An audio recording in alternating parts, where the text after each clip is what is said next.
سوال یہ ہے کہ اس عورت کا کیا حکم ہے جس کا شوہر لاپتہ ہو چکا ہو؟ وہ کب اور کس کے پاس طلاق کے لیے رجوع کر سکتی ہے اور طلاق کے بعد اسے کون سی عدت رکھنی ہوگی؟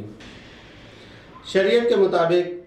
جب کسی عورت کا شوہر لاپتہ ہو جائے اور اس کے لاپتہ ہوئے 4 سال گزر چکے ہوں تو ایسی عورت طلاق کے لیے حاکم شرع کی جانب رجوع کر سکتی ہے، اور حاکم شرع کو اختیار ہے کہ 4 سال کے بعد بھی عورت کو صبر کرنے کا حکم دے اور مزید شوہر کو تلاش کرنے کے لیے کہے۔ لیکن اگر 4 سال اور کچھ مہینے یا سال 2 سال گزر جانے کے بعد بھی اس کے شوہر کا کوئی پتہ نہ چلے تو حاکم شرع شوہر کے باپ یا اس کے دادا کو طلاق دینے کے لیے حکم دے سکتا ہے، یا پھر وہ خود طلاق جاری کر سکتا ہے۔ ایسی عورت طلاق حاصل کرنے کے بعد عدہ وفات 4 مہینہ 10 دن رکھے گی، اس کے بعد وہ کوئی دوسرا نکاح کر سکتی ہے۔ اب اگر کوئی عورت اپنے لاپتہ شوہر کو 4 سال تلاش کرنے کے بعد حاکم شرع کی اجازت سے دوسرا نکاح کرتی ہے، لیکن نکاح کرنے کے بعد پہلا شوہر اس کا جاتا ہے تو ایسی صورت میں دوسرا نکاح ہر حال میں باطل ہے، خواہ اس کی رخصتی ہوئی ہو یا نہ ہوئی ہو، اس کا نکاح باطل ہے اور وہ پہلے شوہر کی زوجیت میں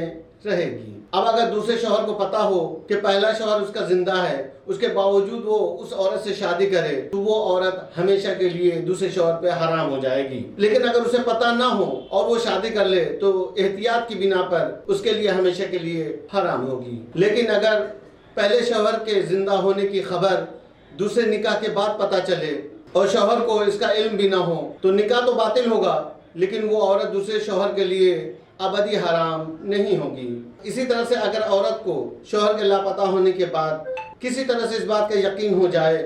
کہ اس کا شوہر مر چکا ہے تو ایسی صورت میں طلاق نہیں ہوگی، بلکہ وہ صرف اور صرف عدہ وفات 4 مہینہ 10 دن رکھے گی، اس کے بعد وہ نکاح کر سکتی ہے۔ لیکن اگر اسے پوری طرح سے مرنے کا یقین نہ ہو بلکہ کہیں نہ کہیں اس کے زندہ ہونے کا احتمال ہو تو ایسی صورت میں وہ 4 سال بعد حاکم شرع کی جانب رجوع کر کے طلاق لے سکتی ہے۔ لیکن ہر صورت میں اگر اس کا پہلا شوہر لوٹ کر آ جاتا ہے تو ہر صورت میں دوسرا نکاح باطل ہوگا اور وہ پہلے شوہر کی زوجیت میں رہے گی۔